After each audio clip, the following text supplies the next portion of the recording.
You are a true NBA head. Yeah, huh? yeah. They said you were a fan, but you are like a true NBA head. Yeah. I really respect. Is that your favorite sport outside of football? Yeah, definitely. I used to be really into the NFL, but I kind of lost interest in that, and kind of NBA just kind of took over. Did you see Kawhi laugh? Yeah, I did. Can you imitate that laugh for me?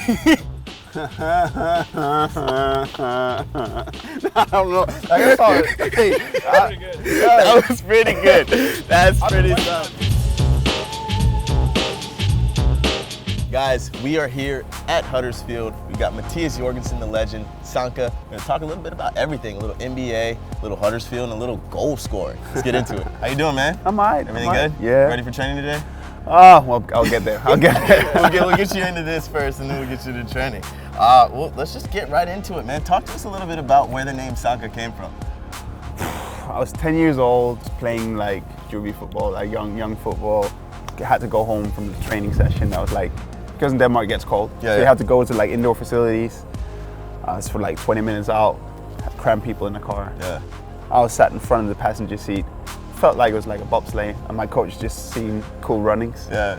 And he's like, "Oh, you look like Zanka," and I'm like, "Well, I don't really look like him, but whatever. I'm black, all right." You know, Denmark, we don't have a lot of black people, so I took black, it. you're Exactly, you're him. You know, it's like you're white, you've been Affleck. Exactly. Yeah, all right. From there, football, school, and now 98% people. Now you just can't get rid of it. Huh? Exactly. Yeah. Do you like the movie? Yeah, I love the movie. Yeah. When's the last time you've seen it? I actually saw it like 2 years ago. I haven't seen that movie in like 10 years. Feel the rhythm. Feel the rhyme. Get on up. It's bobsled time. Cool running. Yeah, I might need to watch it again, I always to be kind of like honest. want to cry when the guy, when he realizes that Buckingham Palace is not a place he live. Oh man, I'm that's like, like the oh, yeah, saddest you're part. like, oh shit! Like, You the just see bully the and hurt in everything. his He's like, eyes, oh like you shit, see that's my it. dream. Who are your playing idols growing up? Strikers primarily. No, like Thierry Henry, Andy Cole, like all some of the like old guys, Patrick Kluivert, and then I guess like once I got a little bit older and realized I'm gonna be a defender, kind of changed into like Lilian Thuram was like one of my big idols. Yeah. So as a defender in the Premier League, you're at an extremely high level yourself right now. Are there players who are playing that you look to for a little bit of inspiration that you watch on a regular basis?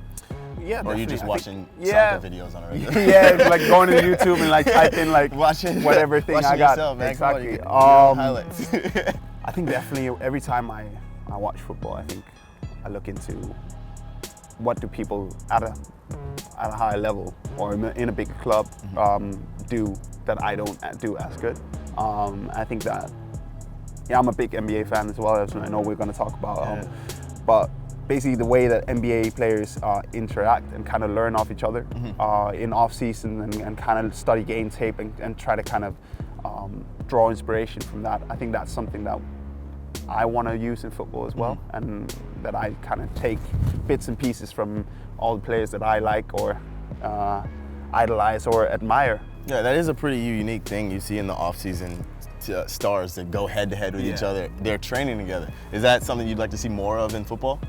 I think it's different. I think it's really different. I don't know if the fans would allow that. No, exactly. There's a bit more rivalry in it, and I think like the NBA players have kind of like a community for themselves where they kind of see, well, we're a group, and then of course we battle and we want to win championships, all of us, but they kind of stick up for themselves. They have a really big like players association. I just think it's cool that you see LeBron being out there and just kind of like training with Kevin Durant. At that point, Kevin Durant was the second best player, or he is the second best player in my eye, in the world, and they're training together. I'm like, dude, come on, man. So, like, who you are? You said you're a huge NBA fan. Who is your favorite NBA player? So you can't say LeBron because LeBron's just out of the picture. It's a different Humans world. only. Exactly, humans only. Right. I think it's always been like Paul George. Okay. Yeah, I like Paul George. I like the fact that he had a horrible injury and he's back at the level that he produced at last year as well. I like Giannis, but he's a freak as well. So he's not even like he's gonna like. You like I think, the unicorn players. Yeah, right? exactly. So you ended up a Thunder fan. How did that happen? Oh yeah, Kevin Durant came out of the Longhorns. He's cool. He's lanky. Like at that point, I was lanky and like not the strongest and everything. Right. I thought, hey, that's Were you something I could benching 100 pounds? try. You know, like struggling and everything. You know, and I just saw him. I thought I like his game. Yeah. Supersonics went to beat the Thunder, and I was like, okay, yeah, it's a good way to kind of like, nobody can say I'm a bandwagon fan or whatever. Yeah. I'm not going to be a Heat thing. I'm not going to be a Golden State boy. So let's go with the Thunder. So yeah, That's great. That's great. So as a squad in Huddersfield, do you guys have like a team WhatsApp chat that you all are part of? Yeah. All right. So I got a few questions about that. Okay. Who is the most active in the chat? Who is just always in there chattering with the banter? Rajiv Power. Yeah? Yeah. Okay. He's just there, like if you go to the dressing room right now, you can hear him talk. Like we'd be able to hear him talk from here. Whether it be in Dutch, in English, or in French, like He's the just boy will be all over doesn't it. matter the language, just going. Who's the quietest? John Stankovic. I think like last time he actually sent something into the group and then he deleted it. I think it was a mistake. And then Rajiv was like, hey John, you can say something. You know, you're allowed to say something. You know, you're cool, right? So, That's great. Who has the best chat? Not the most, the best. Like who's got the best banter? Could be Danny Williams. Okay. Danny Williams. That'll be a good one to pop up. Yeah. All right. Who, when their name pops up, you're like, oh god, this dude again. Shut up. Elias Kachunga. Okay. Yeah. What is it about it that he's just like needs to be quiet? He just has a say in everything. All right, that's right. Everybody knows that Yeah. person, right? Last one. Who has the best put downs? Like who is just roasting everyone? Our old captain, Mark Hudson. He retired last year, but he's still in the group. He's still in the group. He's just killing that. people. Like, He's got no stake in it now. He's just like, nothing. boy. Exactly. Yeah, like killing, like bam, like take this L. That's great. All right, couple more. I need you to throw a couple teammates under the bus. Okay. Who's the worst dressed? We have this like every year. There's an award show, and there's a worst dress, and the boys kind of go through it. And it's always like, you know, there's a few in the running every year, and John Stankovic is not great.